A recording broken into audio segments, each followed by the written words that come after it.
강의 주제에 맞춰서 이렇게 강의를 해주실 유시민 전 장관님께 다시 한번 뜨거운 박수 부탁드리겠습니다.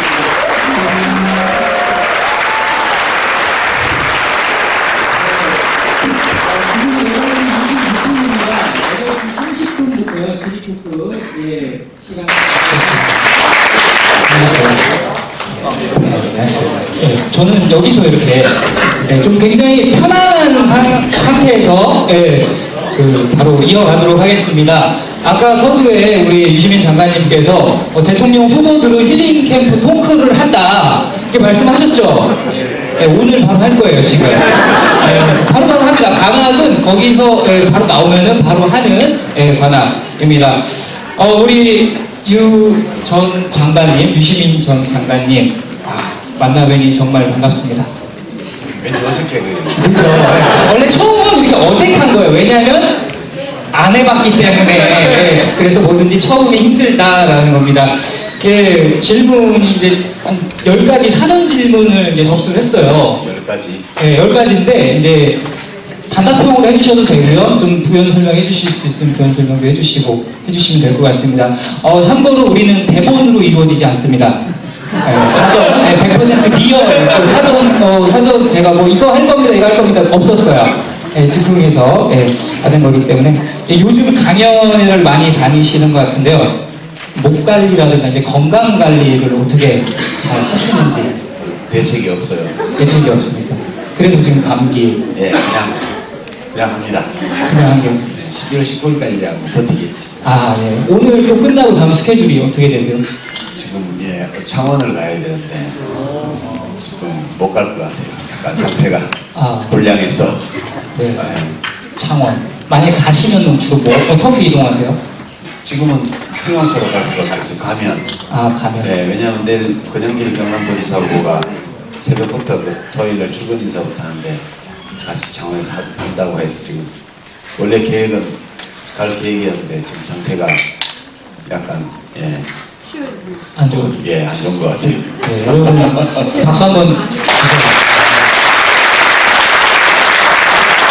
우리가 사람을 이제 모르는 사람을 이렇게 만날 때, 그리고 또 새로 이제 알던 사람도 이렇게 좀 알아가는 단계가 있는데, 그 알아가는 단계 중에서 제일 아는 단계가 바로 이 프로필입니다. 프로필을 보면은 그 사람이 살아온 어떠한 이력을 볼 수 있다라고 얘기하는데요. 제가 뭐 이렇게 딱 A4 한 장으로 이렇게 지금 이렇게 했는데, 여기서 여러분들 뭐 다 아시는 16대, 17대 뭐 국회의원 하시고, 하시는 분 다 아시잖아요. 그죠? 예. 그 중에 제가 좀 특이한 기억이 하나가 있어서, 궁금해서 뽑아봤습니다. 1995년도에 한겨레 신문 독일 통신원 이거 하셨다고 써 있습니다.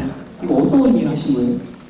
통신원은 한겨레 신문은 가난해서 특파원을 여기서 못 보내고 여기 독일 유학생 중에 한 사람을 정해서 원고료만 주는 통신원을 의뢰를 했어요.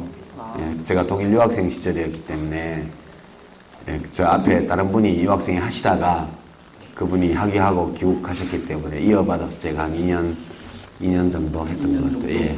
그럼 통장 송금은 월급 받으면서 조금밖에 안 주더라고요. 독일에 있으면서 아르바이트 이런 거 하시는 건가요? 그렇죠. 아르바이트를 한 셈이죠. 그럼 바로 이어서 대학생들 보면은 뭐 여름 방학 때 일본 겨울 방학입니다. 그래서 겨울 방학 다 보면 유학 간다, 어학연수 간다 이런 말을 많이 하는데, 우리 장관님께서는 유학을 독일로 선택하게 된 계기가? 그게 제가 34살 때 갔는데 등록금이 없는 데가 어디냐 알아봤더니 독일이 없다고 그래서 그래서 글로 갔습니다. 거기 가서 어떤 공부하신 거예요? 경제 공부 했죠. 이어서 했던 걸 이어서. 학부 때는 안 했고 그냥 학교만 다녔죠. 학교만 열심히 여러분 학교 때 학교만 열심히 출석을 하셨다고. 출석도 별로 열심히 안 했어요. 그때는 운동권은 안면으로 학점을 다 줄 때라서 안면으로 학점을 따서 졸업을 했지 공부는 안 했어요. 공부 안 하면 졸업은 좀 늦으시나요? 아니면? 졸업은 공부 때문에 늦은 게 아니고 중간에 왔다 갔다 하느라고. 네, 알겠습니다. 여기서 잠깐 이제 호칭 부분이에요. 호칭 부분. 지금 아까도 말씀하셨지만 백수라고 이렇게 아까 표현을 해주셨습니다. 그런데 유시민 전 장관님을 보면은 어떤 분은 대표님이라고도 하고, 어떤 분은 전 장관님이라고 하고, 어떤 분은 뭐 의원님이라고도 이렇게 표현을 많이 씁니다. 그 사람들이 어떤 호칭을 좀 이렇게 불러주시면. 제가 저희 팬클럽에서는 보통 저를 천맘님이라고 부르니까 예. 그 괜찮고요. 피차간에 닉 부르니까. 이제 파주에 제가 이제 선거에서 당선되면 여의도에 가 있고 떨어지면 파주에 가 있는데, 파주에 글 쓰면서 왔다 갔다 하면 거기 분들은 대부분 저를 유 선생님이라고 불러요. 선생님. 예, 보통 서로 그렇게 부르니까 그게 또 편한 것 같아요. 예. 우리 뭐 김대중 선생 이거하고는 달라요, 그냥. 그럼 지금 여기 계신 분들이 뭐라고 이렇게 딱 불러주면. 뭐 자기들 편한 대로 부르더라고요. 우리 팬클럽 회원들은 천맘님 이렇게 부르시고요. 좀 서먹한 분들은 뭐 장관님 부르기도 하고 의원님이라고 부르기도 하고 대표님이라기도 하고 각자 편한 대로 부르면 되죠. 뭐. 하나 정리를 하긴 해야 돼요. 그죠. 예. 그럼 지금 시점에서 지금 이제 제가 알기로는 진보 정의당에 지금 예. 계신데 거기서 지금 뭐 맡고 거기 심상정 후보 선대위원장이다가 시 후보가 등록을 안 하셔가지고 80% 투표율 운동본부인가? 거기 뭐 공동위원장 그쯤 될걸요? 그럼 지금 시점에서의 호칭은 위원장님. 뭘 좀 알아봐야 되는데, 예, 괜찮지 않나, 예. 네, 알겠습니다. 우리 또, 장관님께서 정치에 입문하신 지 이제 10년 되셨어요. 그래서 제가 인터넷에 이제 오늘 강연을 준비하면서, 이런 멘트를 한번 보셨습니다. 5년은 원 내에 있었고요. 5년은 원 외에 있었다. 이렇게 이제 표현을 하시는 어떤 그런 장면을 봤는데, 무엇이 우리 장관님을 정치판으로 이렇게 딱 끌어들여 계기가 그거 다 아는 건데. 모르는 부분이 있어서. 그 2002년 이맘때가 대통령 선거 때잖아요. 예. 그때 이제 어떻게 하다 보니까 그렇게 됐는데, 그때 이제 노무현 후보 경선 캠프에 제가 자원봉사를 했는데, 이제 후보가 되시고 나서 이제 민주당에서 알아서 하겠지 그러고 집에 다 갔죠. 좀 지나니까 인기 없어졌다고 뭐 나가라 그러고 막 그래서 이제 열받아가지고 이제 국민 후보 지키기 서명운동 그런 거 했어요. 8월 달에. 네. 했는데 이제 하고 나서 야 이제 뭐 하자 이랬더니 안 한대요 사람들이. 이제 안 모일 거래요. 그래서 뭐 어찌라고 그랬더니 정당을 만들면 모인다고 그러더라고요. 그럼 정당을 만들지 뭐. 그래서 만든 게 이제 개혁국민정당이라는 당을 만들었죠. 그때 온라인으로 이렇게 해가지고. 온라인.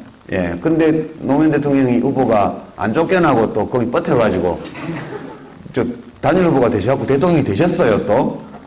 그런데 그때 딱 또 해필이면 제가 사는 동네 바로 옆 동네에 그 당선 무효 판결이 한 군데 나서 1년 임기 남은 보궐선거가 예. 저는 일산구 사는데 그 덕양구에 났어요. 그래서 제가 그때 문성건 씨 보고 형님이 나가세요. 그랬더니 자기는 절대 안 나간다고 그래서 제가 할 수 없이 옆 동네로 이사 와가지고 2달 만에 국회의원이 됐죠. 그 바람에 뭐 그렇게 하다 보니까 예, 하게 됐어요. 그냥 어떻게 보면 떠밀려서. 꼭 떠밀렸다고 말할 수는 없고 어영부영 하다가 그냥 오물쭈물 하다가 그냥 한 거예요. 예. 그러시면. 예. 그럼 개혁국민정당 그때 개혁당 예. 이제 대표로 이렇게 활동을 하셨는데 노무현 대통령이 후보 안 될 줄 알고 그거 만드신 건가요? 아니면 아니 혹시라도 민주당에서 쫓겨나면 갈 곳을. 당을 하나 드려야 되니까 그때 만들었던 건데 안 쫓겨나시는 바람에 예. 또 저희도 어떻게 할 수가 없고 그래서 총선은 다가왔지 또 그 다음에 그래서 만든 게 이제 혁신을 해보자고 그래서 그때 새정치 요새 안철수 교수 얘기하는 지역구도를 깨고 그런 새정치 국민 참여를 보장하는 새정치 이래서 열린우리당 만들어서 뭐 국민경선도 처음으로 도입하고 그때 좀 신나게 했죠. 예. 그래갖고 뭐 탄핵 국면에 과반수도 없고 이렇게 했는데 그것도 결국 또 망하더라고요. 네. 네. 알겠습니다. 특사사는요. 이제 경제학을 전공하셨어요. 그런데 대한민국 44대에 보건복지부 장관으로 예. 임명이 되셨어요. 예. 경제학과 보건복지부가 연관성 어떻게 보면 없다고 생각할 수 있거든요. 근데 대통령님께서 그 많은 보직 중에 장관, 그러니까 보건복지부 장관을 임명을 해주셨다는 거죠. 왜 그 사실 이렇게 제가 거기 해달라 그랬죠. 자원하신 거예요? 예, 제가 거기 아니면 장관을 할 수 있는 데가 없다고. 그나마 보건복지부가, 제가 이제 국회에도 보건복지위원으로 활동을 했고, 국회의원 보궐선거 나갔을 때 공약이 딱 한 개밖에 없었어요. 당선되면 보건복지위원회에 가서 여성, 노인, 어린이, 장애인들을 위해서 일하겠습니다. 그 공약 하나만 가지고 제가 선거를 했는데, 그래서 이제 1년짜리 보건복지위원회를 하고, 그 다음에 재선하고 나서 또 보건복지위원회를 갔죠. 아는 게 그거밖에 없고, 그나마 장관 한다면, 왜 여기 시켰냐 이럴 때 그래도 근거를 댈 수 있는 게, 그거 하나밖에 없었고요. 네. 그리고 이제 보건복지부 행정은 경제학하고 관계가 깊어요. 예, 이제 제가 공부했던 독일에서는 보건경제학이나, 예. 그 다음에 이제 사회보험론, 또 노동시장 정책, 환경정책 이런 게 전부 다 경제학과에서 공부하는 분야. 과목이에요, 그게. 이 경제학에서 이제 재정학 분야이거나 특수경쟁정책이라고 그래서 이제 하던 거고, 제가 거기서 졸업하는 과정에서 그 블록을 하나를 통째로 공부를 했기 때문에, 거기 있을 때 이제 보건경제학도 제가 공부를 했고, 이제 국민연금이나 고용보험 이런 것들 다 공부를 거기서 했고 하기 때문에, 예, 저로서는 굉장히 익숙한, 학문적으로 익숙한 분야였죠. 이제 노 대통령은 당시에 복지부 가지 말라고 그러셨죠, 저보고. 딴 데 하라고, 정통부나, 문화관광부나, 심지어 외교부 장관은 어떠냐고까지 얘기를. 예, 그래서 제가 영어 못해서 안 된다고 그랬더니, 영어야 통역 다 있는데 뭐 상관이 있냐고. 그래서 제가 하고 싶은 일들도 그쪽 분야 일들이었고 해서 보건복지부 아니면 안 한다고 그랬죠, 제가. 예. 그랬더니 이제 시켜주신 거예요. 그게, 그렇게 된 거죠. 네. 그리고 그 참여정부 시절에 이제 아까 이제 경제민주화 관련해서 5가지 이야기를 해주셨는데 그 경제민주화 관련해서 또 뼈아픈 어떤 부채 2가지 정도 이렇게 그때 입법을 할 때 용기가 좀 없었던 게 굉장히 컸죠. 그러니까 2004년, 2005년, 2006년까지 비정규직 입법 때문에 그냥 파견법, 파견근로자보호법하고 등등 이런 문제들 때문에 국회에서 굉장히 시끄러웠고, 당시 민주노동당에서 점거농성도 하고 그랬었어요. 그 입법을 하는데 3년 정도 걸려서 임기 말 거의 다 가서 이제 그나마 현행 비정규직법을 입법하게 됐죠. 2년 쓰면 그 다음에는 정규직 하라는 거. 그때는 그걸 해놓고 우선 비정규직 보호를 위해서 하고 2년 지나서 법 효과가 나타나는 걸 본 다음에 미진하면 이제 사용사유 제한이라든가 이런 걸 더 하자. 그렇게 하고 입법을 했던 건데, 당시에 이제 워낙 담론 투쟁에서 좌파다 뭐다 이게 너무 많이 밀려가지고 용기를 별로 못 냈어요, 그때. 근데 지금 생각해보면 공공기관 비정규직 해소나 이런 쪽에 좀 더 적극적으로 했었어야 된다. 그런 생각 많이 하죠. 예. 그 부분이 좀 아쉬운 정도가 아니고, 그때는 이제 국민들이 그거를 별로 뒷받침도 안 해줬고요. 그런 거 한다 그러면 막 온 언론에서 다 들고 일어나서, 두들겨 패고, 그럴 때예요, 그때가. 그때 2006년도 8월 달에 우리가 국가비전 2030이라고 그래가지고, 지금 이야기되는 이제 복지정책, 교육지원, 보육지원 이런 걸 다 담은 계획을 그때 냈었어요. 2030년까지 재정계획을 세워서. 근데 그 당시 열린우리당 의원들이 거기 참석을 거부했고요, 발표회장에. 왜냐하면 언론에서 벌써 발표하자마자 보도자료 내자마자 곧바로 장밋빛 가득 찬 세금 폭탄 이래가지고 엄청나게 조졌기 때문에 거기 눌려가지고 그 당시 여당 의원들이 아무도 거기를 안 왔어요. 발표회장에. 예, 저만 국회의원 겸하고 있었기 때문에 있었고. 근데 지금 박근혜 씨가 내놓은 공약을 보니까 그걸 다 가져갔더라고. 예. 거기 들어있는 내용들이 거의 다 나와 있어요. 박근혜 씨 공약에. 예. 이제 이야기나 좀 하고 가져가지. 그러게요. 특허도 신청 안 해서 뭐라 안 그럴 텐데. 얘기해. 네, 또 이제 하나가 우리 경제 민주화라는 이제 단어를 보고 30대 후반의 남성 사업가가 얘기를 해준 게 참여정부 때를 생각해 보면 개성공단, 금강산 어떤 사업이 이제 떠오른대요. 그래서 참여정부 때 가장 활발하게 개성공단이랑 금강산 사업이 이렇게 이루어졌는데 지금은 그냥 멈춰 있죠. 혹시 정권 교체가 돼야지 다시 활발하게 이어질 것 같은데 만약 정권 교체가 되지 않는다면은 이거는 개성공단과 어떤 금강산 사업의 어떤 해결책이 없느냐? 예, 없다고 봐야죠, 그거는. 5년 전에 한번 돌이켜보세요. 그때 남북관계에 대한 걱정이 좀 있었는데, 이명박 후보가 대통령이 되면 남북관계가 어려워지지 않냐. 그때 그렇게 지적을 하니까 많은 분들이 저한테 얘기하기를, 이명박 씨는 사업하던 사람이어서, 좀 시장형 보수라서, 되고 나면 오히려 비즈니스 베이스에서 북한하고 거래를 더 잘할지도 몰라. 이렇게 얘기했었어요. 많은 분들이. 근데 무슨 비즈니스는 비즈니스야. 그냥 다 얼어붙었잖아요. 그러니까 엄청나게 이념적인 보수로 가버렸잖아요. 네. 근데 그거는 대통령 개인이 그렇다 하더라도 그 대통령이 딛고선 정치적 기반이 그게 반북, 반공, 그 수구 이렇게 돼 있으면 자기 지지층의 압력 때문에 그걸 못 바꿔요. 저는 정권 교체가 되면 남북관계의 어떤 활로가 조금 열릴 가능성이 있지만 안 되면 거의 가능성이 없다고 봐요. 그거는 예, 뭐 솔직하게 얘기해야죠. 예. 또 오늘 대학생분들이 많이 오셨는데요. 그 사립대학교에서 반값 등록금이 정말 가능한가요? 예를 들어 이제 시립대, 서울 시립대가 보건소원 시장이 하는 건데 받기 때문에 시립이든 공립이든 이렇게 가능할 거라고 생각을 하는데 예. 사립대학은 과연 가능할까? 라고 아니 뭐 하려면 하죠. 근데 그건 토론 좀 해봐야 될 것 같아요. 지금 그 박근혜 후보 공약은 국공립 사립 안 가리고 그냥 소득 층위별로 해서 국가가 지원하겠다는 얘기잖아요. 예. 그게 지금 등록금 총액이 한 16조 원 되니까 현재 등록금 수준에서 반값을 그냥 하려면 어떤 식으로 하든지 간에 8조 원이 필요해요. 연간.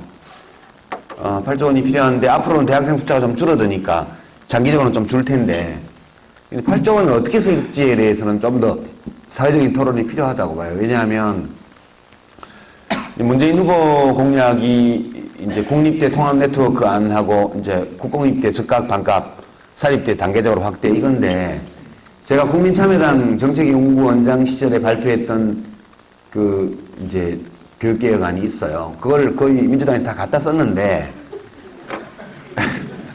누가 이렇게 다 갖다 쓰시네요. 예, 그건 뭐 좋은 일이죠. 좋은 일인데 그러니까 기본 아이디어는 이런 거죠. 일단 공립대학이 한 70개래요. 70개 전국에. 전국에요? 예, 네. 70개, 68개인가 제 기억에 그런데 그러면 일단 국립대는 무상으로 하자. 연간 100만 원 미만. 연간 100만 원 미만. 그럼 그게 되게 고등학생, 지금 현재 고등학교 수업료 수준이기 때문에 연간 100만 원 미만으로 한다. 그리고 사립대학 중에서도 이 국립대학의 통합 네트워크에 들어올 대학은 받아준다. 품질이 되는 대학들은. 그리고 이 대학에는 신입생을 공동으로 뽑는다. 서울대는 학부 모집을 하지 않는다. 그리고 서울대학교는 대학원 중심으로 가고 서울대 대학원 선발은 이 국립대 통합 네트워크 속한 대학 졸업생으로만 한정한다. 그 사립대학에 대해서는 그 등록금 자율화를 열어주고 그 대신에 사립대학 학과 중에서도 공익성이 강한 학과들에 대해서는 국가가 등록금 일부를 계속 지원한다. 되게 이렇게 얼개를 짠 게 제가 냈던 제안이고 저는 이게 매우 합리적인 방안이라고 생각해요. 돈 많은 사람들은 연간 2천만 원 내면서 사립대학 보내도 돼요. 근데 단지 선택의 기회가 없다는 거거든요, 지금. 국립대학은 지금 지방 국립대학들이 과거의 국립대학이 아니잖아요. 위상이 너무 많이 떨어졌어요. 근데 지금 국립대 통합 네트워크의 무상교육을 사실상 하고 사립대학은 학과에 따라서 차등 지원을 하게 되면 예컨대 로스쿨 같은 데를 굳이 세금으로 지원해야 될 이유가 있나요? 음악대학 이런데요. 저는 좀 약간 그래요. 예. 그래서 음악대학도 뭐 국악이나 이런 건 또 몰라도 예술. 막 매덕 원짜리 악기 들고 와서 하는 학생들 그거 뭐 그렇잖아요. 이제 그런 데는 소득층위별로 지원해도 된다고 봐요.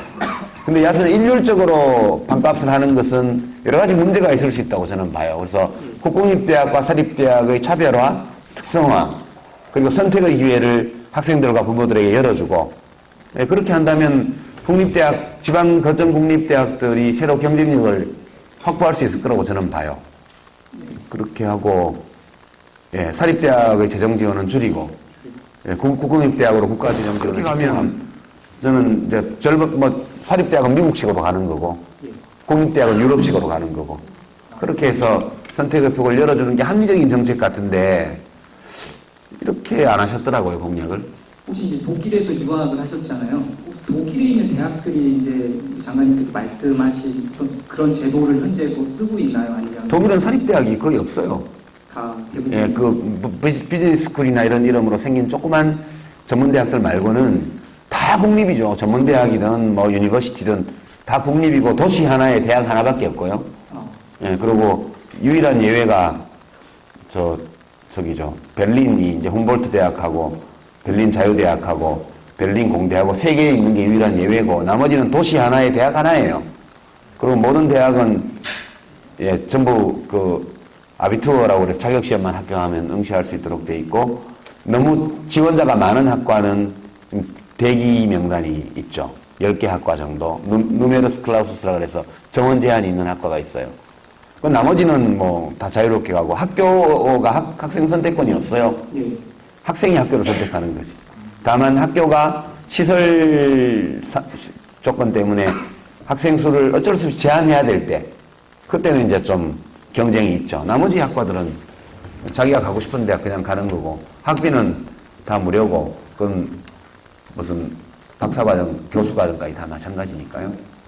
그러니까 이제 국립대학은 독일식 시스템으로 가고 사립대학은 미국식 시스템으로 가되 거기서 좀 선별적으로 소득층이별 지원을 좀 섞고 그게 합리적이지 않을까 저는 그렇게 사실 솔직히 생각해요. 예. 앞으로 좀 더 이렇게 토론해보고 어떤 이제 장은 계속 예, 근데 뭐, 될것 같네요. 예, 근데 이제 뭐 어떤 분의 공약은 등록금 부담을 반으로 하겠다 이렇게 표현을 했으니까 그거는 뭐 안 한다고 봐야 되고요. 네. 예. 이번에는 이제 60대 중반의 여성을 주어주셨는데 고령화 사회가 이제 되고 있어요. 예. 한국이 그 노인들에 대한 복지가 늘어나고 있는데 이제 가장 눈에 띄는 제도가 이제 기초노령연금 일단 돈을 받으니까 예. 그게 이제 만 65세에서 68세로 지금 뭐 바뀐다라는 말이 있는데 그 말이 속문인 건지 아니면 그거는 입법을 안 하면 못 바꾸는데 지금 그 법은 원래 어떻게 설계를 해놨냐면 만 65세가 되면 받기 시작하고 예. 그 다음에 이제 소득 받는 액수는 국민연금 가입자의 평균 소득 월액의 예. 5%. 그래서 그때 8만 9천 원인가 된 거예요, 처음에.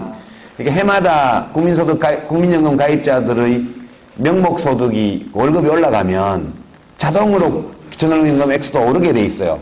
해마다 저절로.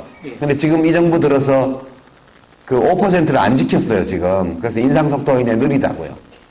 예, 그렇게 돼 있고 그거를 바꾸려면 법을 고쳐야 돼요. 국회에서 입법하지 않고는 못 고칩니다. 그거는. 예. 이건 그냥 소문일 뿐이 현재 상태에서는. 뭐 쓸만하니 그것까지 선대겠어요? 예, 알겠습니다. 그렇다면 이제 그 복지부 이렇게 장관 이제 자리에 계시면서 노인들을 위한 복지 이것만은 꼭 했어야 되는데 그 못하고 나온 거. 예. 제가 한 게 이제 기초노령연금 도입해서 이제 350만 명 정도 어르신들한테 뭐 액수가 많지는 않아도 그냥 10원짜리 고수업 칠 때 짜장면이라도 시켜 드시고 손주들 오면 용돈이라도 한 푼씩 주시라고 그 돈 드린 거고요. 1년에 한 돈 100만 원 조금 넘는 거니까 큰 액수는 아니에요. 그러니까 용돈 드리는 거라고 보면 되고. 노인 장기요양보험을 그때 도입을 했죠. 노인 일자리 사업 이걸 좀 이제 확대를 했습니다. 그런 정도가 이제 노인복지 관련해서 한 건데, 제일 이제 하고 싶었지만 못했던 게 틀니. 예, 틀니. 보험 적용. 예, 틀니 보험 적용인데, 그, 저소득층 어르신들 무료 틀니 사업 같은 거는 쭉 해왔는데, 그때 이제 동계산을 해보니까 액수가 굉장히 커가지고, 시기공사협회하고 대화를 좀 해봤어요. 뭐 200만 원씩 그렇게 되니까 좀 낮출 수 있냐 그랬더니 보험급여를 해주면 수요가 굉장히 늘기 때문에 좀 양산체제를 갖춰서 100만 원까지 다운시킬 수 있다 그렇게 얘기를 하더라고요. 어느 정도 품질 유지를 하면서. 그래서 그때 처음에 한 번은 보험급여를 일단 받을 수 있도록 해주자. 일단 한 다음에 그 다음에 또 뭐 몇 년에 한 번 해준다든가 이런 제한을 둬서 하면 되는데 일단 한 번 도입하는 게 필요하다고 해서 검토를 하다가 그때 이제 암하고 이런 중증질환 그 본인 부담률 낮추고 뭐 입원 환자 무슨 좀 바깥 그 보험급여 적용하고 뭐 산전산후 그 토탈케어 도입해서 하고 이것 때문에 그게 밀려가지고 그 재원을 확보를 못했어요. 그래서 그걸 먼저 하는 바람에 예. 우리 쪽은 예, 못하고. 이제 어르신들은 기초노령연금도 도입하고 이렇게 하니까 이제 산모들하고 뭐 이런 5세 이하 어린이들 입원비 문제하고 그 무료로 그때 했거든요. 그리고 이제 암 환자 본인 부담 10%로 낮추고 뭐 등등 이쪽에 한 1조 원 가량 돈이 들어가 버려가지고 도저히 그 이상은 구조조정으로는 돈을 못 만들겠더라고요. 네. 그래서 그건 못했죠. 그건 꼭 해야 되는 사업인데, 예. 그게 제일 죄송하죠. 예. 이번에는 이제 19세 청소년인데요. 이번에 수능 봤어요. 네. 예. 올해 대통령 선거가 있다고 하는데 우리 청소년들에게는 다른 나라 이야기 같다. 예, 투표권이 없다 보니까. 예. 그래서 이 친구가 제안을 한 게 저희도 투표할 수 있게 해주세요. 주민등록증 나오면 투표권 함께 부여하는 건 어떨까요? 네, 찬성. 찬성. 근데 새누리당이 반대해서 안 돼요. 찬성인데 네. 저는 사실은 만 15세 정도에 주면 된다고 봐요. 안 15세. 예, 만 15세. 그러니까 발달 심리학적으로 보면 만 15세가 되면 일반 성인과 판단력의 차이가 거의 없다고 그래요. 예. 차이가 있는 거는 자기의 권한을 행사해 본 경험의 많고 적음 차이밖에 없대요. 예. 그러니까 우리 만 15세면 지금 고등학교 한 1학년 그렇죠. 1학년. 그렇죠? 고등학교 1학년이거나 2학년이거나 그, 17세. 예, 되는데 그 정도면 줘도 된다고 보는데 너무 가격하다 그러면 일단 18세까지로라도 내려서 일단 협상을 할 각오 의향은 있습니다만.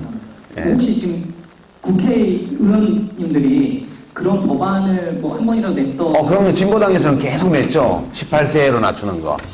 예, 근데 큰 당들이 안 해줘요. 젊은 사람들이 진보적이라고. 네. 방청객들 질문을 장유서로. 예. 여기 오셔야 돼요. 마이크가 무거움이 아니라서요. 손이 짧아요. 그래서 유 장관님을 바로 앞에서 볼 수 있는 기회를 드릴게요. 반갑습니다. 내가 48년생이니까 지금 65세입니다. 저는 좋아하는 분이고 어떻게 재수가 없어가지고 경기도지사 떨어져가지고 도지사 당선됐으면 지금 문재인 후보 그 자리에 지금 서 있는 아닌가 하는 이런 생각이 이끌 것 같기도 하고 정치적인 건데 하나 종편, 그걸 종편이라고 그럽니까? 그 이명박 정부가 그 예, 종편. 운동할 때 예. 주로 그거 보면 이제 시청률이 0.5%라서 실패했다. 주로 이렇게 얘기하거든요. 그러나 저는 다른 각도에서 봅니다. 지난번 국회의원 선거 때 우리의 그 일반적인 예상을 무너뜨리고 박근혜 당에서 다수당이 됐지 않습니까? 그건 저는 종편력이라고 생각합니다. 여기 수도권에 있는 젊은이들은 나름대로 의식 수준에 깨가지고 거짓말에 속지 않지만 촌에 있는 내 친구들 이승만 만세, 박정희 만세는요 그냥 쏠립니다. 그래서 종편을 당시에 설계했던 이명박 정부의 선진이 기회를 보고 내일 모레 있을 대통령 선거에서 내가 혐오하는 후보가 당선이 되면 종편의 엄청난 승리라고 생각합니다. 사소하게, 아까도 말씀하셨지만 사소하게, 근소하게 당선됐거든요. 그거는 종편 때문이라고 나는 생각합니다. 그 점에 대해서 혹시 어떻게 생각하십니까? 정치인이 이거 함부로 말하면 안 되는데. 이 방송 광고 시장에 공정 경쟁을 수립하면 시청률 0.5, 평균 0.5%짜리 방송국은 망할 거라고 저는 생각합니다. 그렇게 방송이 망하면 깔려있는 종이신문까지 같이 망하지 않겠어요? 그렇게, 지금 단기적으로 뭐, 박근혜 후보 요새를 뭐 생중계한다든가 이런 거는 막을 수가 없죠. 예. 근데 그게 이미 이제 현실의 조건이 되어 있기 때문에 뭐 그 조건 속에서 해나가야 되는 거고.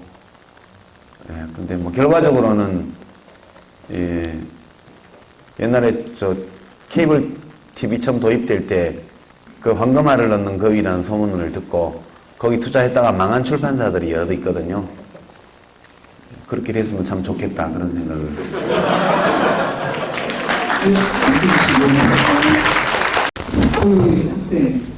학생만 들어오니까 예, 편하게, 예. 세계 방송 나가는 거죠. 그쵸. 대학 학생이요. 제가 최근에 해화동에 갔는데 거기서 윤성근 선생님이랑 두 분하고 영재남 선생님이랑 그분하고 어떤 정치적인 것에 관해서 얘기를 하시더라고요, 그분들한테. 근데 그분들이 시민이 깨어 있어야 한다고 말씀하시더라고요. 근데 그러면서 또 하는 말씀이 또 그런 소위 말하는 공영방송 KBS나 SBS나 아니면 BBC 아니면 그 여러 신문들 있잖아요. 근데 그런 거를 보지 말고 또 다른 데서 정보를 얻어야 한다 뭐 그러시더라고요. 근데 많은 사람들이 접하는 게 그런 정보잖아요. 그래서 깨어있는 시민이 뭔지도 잘 모르겠고 어떻게 해야 깨어있을 수 있는 깨어있는 시민이 될 수 있는지 좀 궁금해서 그런 부분에 대해서 좀 질문 드리고 싶습니다. 요청.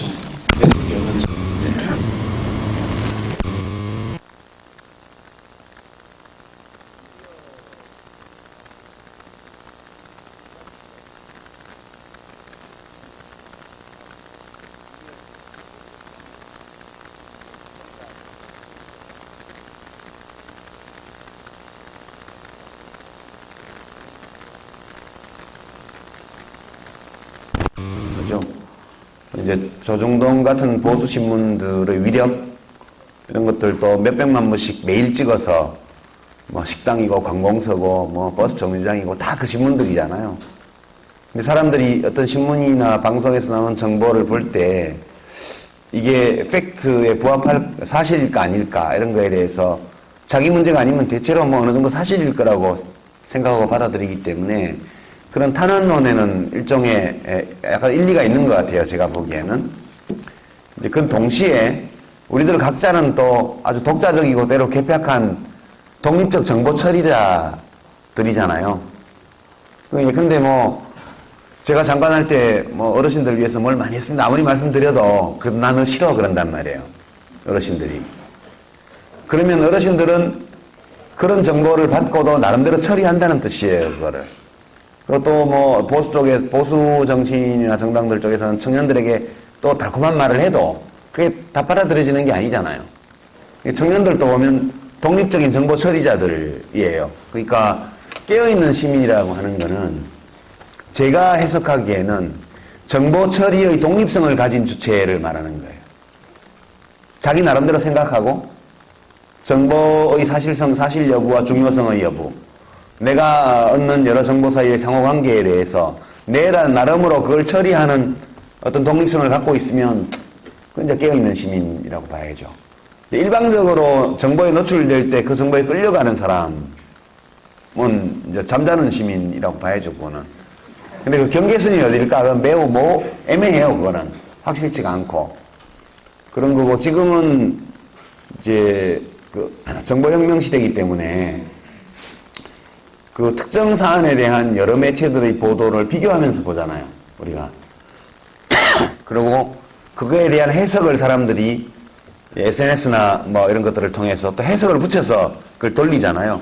이제 그런 과정이 전부 옛날로 치면 동네 우물가에서 사실 누가 뒤에서 기속말로 누가 이랬대더라 그러면 그걸 그냥 받아들이지만 사람들이 많은 우물가에서 누가 그랬대더라 그러면 누가 옆에 있다가 그거 아니래던데 이러면 사람들이 양쪽 얘기를 듣고 좀 판단을 할 수 있잖아요.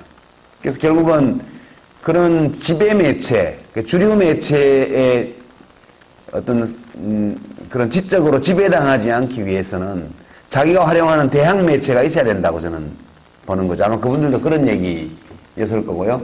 지금은 정보가 부족한 시대가 아니고 과잉의 시대이기 때문에 그리고 시민들 개개인이 정보의 홍수 속에서 의미 있는 정보와 그렇지 않은 정보, 그다음에 다른 정보와의 관련성 속에서 진실일 가능성이 많은 정보와 그렇지 않은 정보를 스스로 구분하는 눈을 가질 수밖에 없다. 기를 수밖에 없다.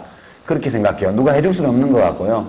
인간은 원래부터 그걸 할 수 있는 능력을 가지고 있는 존재이기 때문에 서로 그걸 막 하다 보면 하게 될 거라고 봐요. 예전에 독재정권 시절에는 뭐 모든 공영방송이 다 권력의 나팔수였고 정권 안기부에서 일일이 신문 제목과 기사 크기까지 다 감독하던 시절에도 사람들은 무엇이 허위고 무엇이 진실인지 구분할 수 있었거든요. 지금은 정보가 훨씬 더 많아진 시대인데 그게 더 어려워졌어요. 정보가 많기 때문에.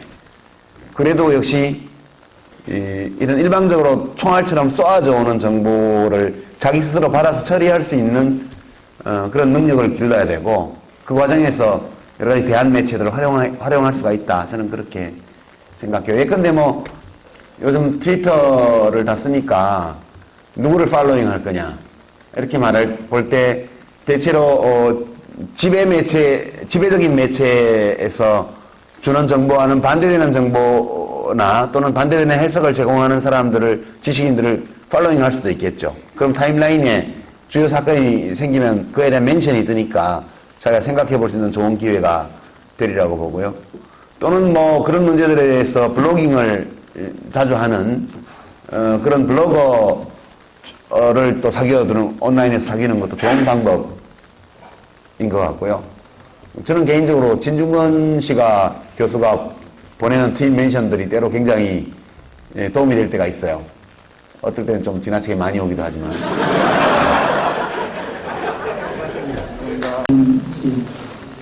여기 앞에 있습니다. 예. 네, 저는 한 20분 거리 대학교에 다니고 있는 학생이고요. 1학년에 재학 중입니다.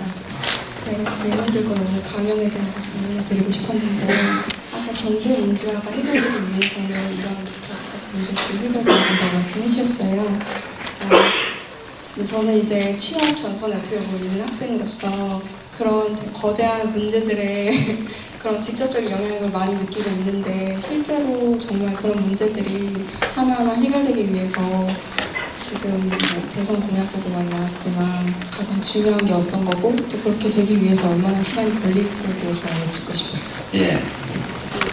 제가 아까 이제 강연 중 말미에 이 5가지 측면을 가지고 있는 경제민주화의 이슈가 있고 이 5가지 중에 시장 권력에 의해서 국가 권력이 포획당하는 이 거시적인 문제, 이 문제를 풀어야만 나머지 소비자 보호, 노동자 보호, 그 다음에 이제 중소기업, 협력업체의 보호, 경쟁 자체의 보호를 할 수 있다 이렇게 말씀드렸어요. 근데 이제 이 거시적 측면의 문제를 해결하는 건 정치거든요, 이게. 정치고 권력투쟁이에요. 여기는 정말 온갖 살수와 암수, 뒤통수 치기, 뒷다리 걸기, 온갖 게 다 이게 사용됩니다. 그리고 이 싸움이 가장 결정적인 싸움이기 때문에 이 싸움에서 밀리지 않기 위해서 지금 이 대선판이 이렇게 살벌하게 벌어지고 있는 거라고 저는 이해를 합니다. 이게 누구도 이 경제 권력이 정치 권력을 장악하고 수중에 넣고 포획해서 특수계급으로 군림하는 것을 찬성하는 정당이나 후보는 아무데도 없어요. 그러나 이미 주요 정당은 어떤 당은 골수까지, 어떤 당은 선발까지 적어도 최소한 선발 정도까지는 잡혀있는 상황이라고 저는 봐요. 예. 그래서 서로 지금 한나라 새누리당과 민주통합당 후보가 둘 중에 한 사람이 될 텐데 민주통합당 소속 후보가 대통령이 된다 하더라도 이것을 끊어내는 것은 굉장히 어려운 일이 되리라고 저는 생각해요. 이걸 끊어내려고 하면 그 당 안에서부터 공격이 올 거예요. 그리고 이제 누가 포획되어 있는지 모릅니다. 여러분, 에일리언 영화가 많이 나와 있죠, 그죠? 에일리언 영화가 많은데 거기 시고니 위버 나오는 에일리언 1, 2, 3, 4는 좀 순진해요. 그거는 외계 생물이 흉악한 모양을 하고 휙 왔다 갔다 하면 사람을 죽이고 이렇게 한다고요. 근데 진짜 무서운 영화는 이제 외계 바이러스 이런 영화가 진짜 무섭잖아요. 그 영화 제목 기억 안 나는데 이제 감염되면 자고 일어나면 숙주가 되는 거죠. 그러니까 안 자야 돼요. 여주인공이 자기 아들을 지키기 위해서 안 자려고 막 노력을 각성제를 먹고 자기 아들도 못 자게 하는 거예요. 일단 잠들면 이게 이제 잠자는 사이에 완전히 넘어가기 때문에. 제가 저거 비슷하다는 생각을 했어요. 제가 그 영화를 보면서. 그러니까 그 영화를 보면 누가 감염됐는지 안 됐는지를 구분을 못 해요. 처음에는. 그러니까 PR을 구분하기가 굉장히 어려워요. 이게 돈으로 종사자를 관리하는 거는 아주 은밀하게 이루어지는 거기 때문에 바이러스가 퍼지는 거하고 비슷해요. 그리고 실제로 문제가 터지기 전까지는 누가 환자인지 아닌지 누가 감염되는지 아닌지를 알 수가 없어요. 일단 엑스파일 같은 게 터지거나 뭐 누가 증인이 나오거나 운전기사가 뭐 가서 꼬질러 바치거나 뭐 이런 수가 나야 알 수 있는 거지 그 전까지는 알 수가 없는 거예요. 그러니까 이것은 지금 반세기 동안 해온 일이기 때문에 실제로 저도 개인적으로 이 시장 권력의 돈을 통해서 권력을 조종하는 이 촉수가 어디까지 들어와 있는지는 저도 정확히 몰라요. 그러나 이것은 청와대에도 있고 총리실에도 있고 각 정부 부처에도 있고 정당에는 물론 많고요. 그렇게 되어 있습니다. 이 싸움은 단순히 눈에 보이는 적을 해치우는 싸움이 아니고 이미 우리 자신의 몸속에 상당 부분 들어와 있는 바이러스를 퇴치하는 것과 비슷한 작업이라고 생각해요. 그래서 나중에 이걸 도려내려고 그러면요. 아프잖아요. 곳곳에서 비명을 지르고 수술하지 말라 그러고 사람 살리는 게 아니라 때려잡는다고 비명이 나오고 그럴 겁니다 아마. 그래서 이게 굉장히 어려운 거고 사실 참여정부가 겪었던 좌절, 실패, 성공 이런 것들 중에서 실패와 좌절 부분에는 상당 부분 이 요소가 있었다고 저는 생각을 해요. 당을 통해서 들어온 거, 청와대로 직접 들어온 거 이런 것들이요. 그래서 이 문제 때문에 노무현 대통령이 이 재신임 문제를 거론할 때 이제 대선 자금 문제가 터지고 나서 새 시대의 첫 차가 되고 싶었는데 구 시대의 막차가 될 수밖에 없는 운명인 것 같다. 그 말씀이 그 얘기입니다. 대선 캠프도 거기 일정 부분 포획됐으니까요. 문재인 후보가 지금 새 시대의 첫 대통령 그렇게 걸었죠. 이번에는 펀드가 있으니까 예전처럼 그렇게 할 필요는 없겠죠. 제가 그 2010년도에 지방선거 때 유시민 펀드를 만들 때 굉장히 가슴을 쳤어요. 이 생각을 몇 년만 더 일찍 했더라면 2002년 대선 때 이 생각을 했더라면 후원금을 모으기보다는 돈을 빌리자 이렇게 간단한 아이디어 하나였으면 당시 노하우 사이트를 통해서 500억 정도 모으는 거는 일도 아니었을 텐데 그 돈 그렇게 아깝게 코 묻은 돈 60억 70억 모아가지고 나중에 민주당에 다 줬잖아요. 그 열린우리당 만들면서 다 놔두고 나왔다고요. 아까워 죽겠어요. 희망돼지 동전이요. 그거 다 민주당 입에 다 들어갔거든요. 그래서 그때 왜 이 생각을 하지 못했을까라고 가슴을 쳤는데 그때 뭐 10억 원짜리 수표 하나 심부름했다가 감옥에 온 분도 계시고요. 돈이 조달이 안 되니까 어쩔 수 없이 그랬던 면이 있습니다. 지금은 문재인 펀드, 담쟁이 펀드가 1, 2차, 2차도 24시간 안에 지금 다 200억이 찼고 이제 그랬으니까 돈이 걱정이 없죠. 그러니까 상당 부분 그때에 비하면 적어도 마음만 먹는다면 면역을 할 수 있는 항체들이 내부에 형성되어 있는 거라고 보고 그 점에서 약간의 자신감을 가지고 있기 때문에 이제 그런 구호를 내건 게 아닌가 그런 느낌이 좀 들고 그 점에서는 다소 희망적으로 봅니다만 종국적으로 보면 이것은 국가 권력이 정치 권력이 자기의 권위를 세워나가는 과정이라고 봐요. 저는 진보든 보수든 상관없이 국가 권력이라 하면 이것은 합법적이고 정당한 물리적 강제력을 의미하는 거거든요. 대통령 자리는요 서울시장이나 이런 경기지사와는 달리 권력기관을 통제하는 자리입니다. 군, 경찰, 검찰, 그죠? 국세청, 공정거래위원회, 이런 국정원, 이런 권력기관이 전부 대통령의 통제 아래에 있는 거예요. 대통령이라는 공직은 다른 모든 공직과 달리 국가 권력의 핵심을 구성하는 물리적 강제력을 장악하는 자리예요. 그래서 이 권력을 정당하고 합법적으로 제대로 행사하기 위해서는 다른 어떤 부당한 사적 권력이나 사적 폭력도 용납하면 안 되는 거예요, 국가는 원래. 그러니까 어떤 경제 권력이 국가기관을 장악해서 그 국가기관을 포획해서 국가 위에 서려고 그런다 그러면 이건 아주 박살을 내야지만 국가가 국가다운 거예요. 지금 저는 이 경제민주화 관련해서 이 5번째 거시적인 문제, 경제 권력이 정치 권력을 포획하는 문제는 국가의 기본과 관련된 문제라고 저는 생각해요. 이것을 바로 세우지 못하면 보수 정부이든 진보 정부이든 그것은 제대로 된 국가라고 말할 수 없다. 그런 거죠. 미국이 아무리 돈 정치를 하는 나라지만 거기는 아주 합법적으로 금권 정치를 하는 나라잖아요. 어마어마한 선거 자금이 동원되고 큰 기업들이 거기 돈을 다 댑니다. 그럼에도 불구하고 범죄가 탄로나면, 소위 화이트 칼라 범죄가 탄로나면 그냥 감옥에 보내잖아요. 적어도 미국의 어떤 대기업 소유자도 오바마 대통령이나 클린턴 대통령 위에 서지는 못해요. 근데 우리나라는 재벌 총수가 대통령 위에 서 있는 것 같은 나라예요. 이걸 바로잡는 게 핵심적으로 중요한 경제민주화의 내용이고, 그리고 뭐 기업인들이 국회 청문회 나오라 그러면 못 가겠다 그러고 해외 출장 나가고 뭐 병원에 입원하고 왜 자꾸 바쁜데 나오라 그러냐, 이거요 용납하면 안 돼요. 국회라는 것도 국민이 선출해서 세운 헌법기관입니다. 어떤 민간 권력도 이 헌법기관 위에 있으면 안 돼요. 저는 이제 이 19대 국회에서 빨리 법을 고쳐서 국회 청문회에 응하지 않는 사람은 감옥에 집어넣어야 된다고 봐요, 저는. 그래서 국가를 무시하는 거예요. 예. 정당한 사유 없이 안 오고 외국에 가 있으면 체포해 와야 되고요. 오라고 하고 명령하고 안 들으면 재판에 넘겨서 감옥에 집어넣는 법을 만들어야 된다고 생각해요. 그러니까 지금 우리 대한민국의 문제는 신자유주의라는 어떤 경제 정책의 이념이나 이런 거의 문제라고 말을 하지만 그 핵심으로 들어가면 국가답지 못한 거예요. 예. 이 경제 권력의 힘이 이 민주화를 타고 너무 커져서 뭐 나를 감히 감옥에 잡아넣어? 그러면 대통령은 멀쩡할 줄 알아? 이렇게 하는 단계까지 와 있습니다. 이것은 국가 기강에 관한 문제고 국가의 본질에 관한 문제이기 때문에 저는 이것은 경제민주화라는 어떤 하나의 정책 이슈를 넘어서서 국가의 기본을 바로 세우는 문제에 해당된다. 그렇게 생각하는데 좀 과격한가요? 예. 우리 젊은이들이 직장에 취직할 때 이런 걱정을 좀 안 하도록 해야 되고요.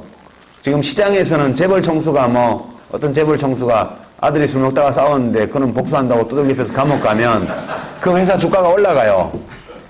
떨어지는 게 아니고 그 총수가 없어지면 회사가 잘 될 거라고 생각한다고요, 시장에서. 당연히 자기 나름의 능력을 가진 젊은이들이 그 기업에 취직을 해서 그 기업의 활동 속에서 자아를 실현을 하고 또 그 기업을 성공시키고 그 기업이 좋은 제품을 만들고 서비스를 정해서 국민 생활을 윤택하게 하고 또 더 많은 일자리를 만들어내는 일들이 다 좋은 일들이잖아요. 근데 뭐 요즘 같으면 어디 집회에 나갔다가 사진 찍히면 대기업에는 취직이 안 된다더라, 이런 소문 들어와서 지금 집회에도 못 나오잖아요. 이게 무슨 자유국가예요. 그래서 이런 것들을 없애기 위해서는 아까 말씀드린 것처럼 시장에서 형성된 돈의 위력으로 형성된 시장 권력, 경제 권력이 국가 권력 위에 국가 권력을 포획해서 헌법과 법률, 국민에 군림하는 일을 끊어내야 된다. 그것이 현재 대한민국이 직면한 가장 중대한 과제이다. 저는 그렇게 생각합니다. 예. 마무리 질문인데요. 이제 정치에 입문하신 지 한 10년 되셨다고 하셨어요. 지금까지 정치하면서 가장 행복했을 때 하고요. 정치를 하면서 가장 고마웠던 사람 한 분 그 이야기를 하면서 마무리를 딱 해주시면 될 것 같습니다. 예, 제일 고마운 사람들은 시민광장 회원들이 제일 고맙죠. 눈이 오나 비가 오나 제가 하는 일이 잘 되나 망하나 항상 격려해 주시고, 예, 그렇게 해 주시니까 저로서는 이제 제일 고마운 분들이시고요. 가장 행복했어요. 예, 가장 행복했을 때는 별로 없었던 것 같아요. 그래도 네. 하나 꼽는다면.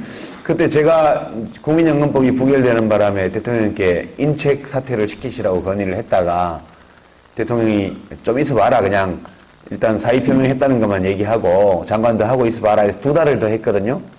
제가 장관을 퇴직하고 그 다음에 바로 열린 국회에서 국민연금법 개정안이 처리가 됐고, 제가 국회의원석에 앉아서 찬성 버튼을 눌렀거든요. 그때가 되게 좋았던 것 같아요. 장관 그만두고 통과가 됐지만. 예. 네, 감사합니다. 오늘 2시간 반 동안 이렇게 자리를 함께 해주셨는데요. 우리 2시간 동안 함께 해준 우리 유시민 전 장관님께 다시 한번 뜨거운 박수 부탁드립니다. 네, 그리고 우리 아마추어에서 이번 성과를 준비하면서요, 네, 선물을 준비했습니다. 우리 임영님께서 네, 꽃다발. 네. 아, 예.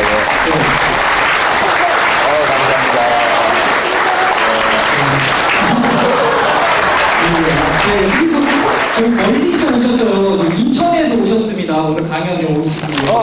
우리 이영희 선생님께서 네, 빵.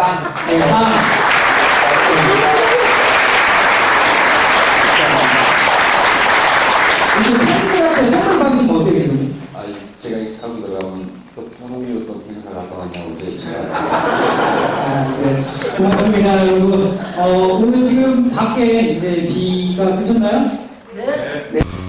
또 강연 시간 딱 맞게 비도 그치고 마지막으로요, 우리 사진 같이 찍으실 분 전체 사진 하나 우리 장관님하고 딱 찍고 마무리하도록 하겠습니다. 사진 같이 찍으실 분 전부 다 나와서 네, 현수막과 함께 찍도록 하겠습니다.